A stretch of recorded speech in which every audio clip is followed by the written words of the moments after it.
আসসালামাইকুম। গত ভিডিওতে আমরা এই সুমাইয়া পেশেন্টটাকে দেখিয়েছিলাম। তো ওর মা হচ্ছে ক্যান্সারে আক্রান্ত হয়ে গত 2 মাস আগে মারা গিয়েছে।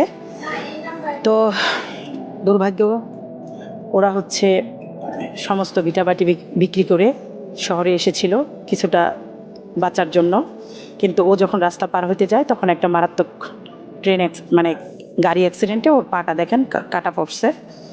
তো আজকে আমার নাইট ডিউটি, আমি সুমাইয়াকে অপারেশন থিয়েটারের পরে যে পোস্ট অপারেটিভে রাখা হয় সেখানে আসছি ওকে দেখার জন্য। তো মহান আল্লাহ তাআলার ইচ্ছায় ওর পাটা রাখা গেল না। আপনারা অনেকেই দোয়া করেছিলেন যাতে ওর পাটা থাকে, তো আসলে শেষ পর্যন্ত পাটা রাখা গেল না।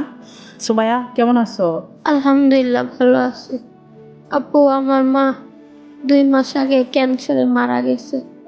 আমাদের ভিটা বাড়ি আসছিল, সব বিক্রি করে ফেলাইছি। আপনি আমার পাটা ঠিক করে দিন, আমি জানি হাঁটতে পারি।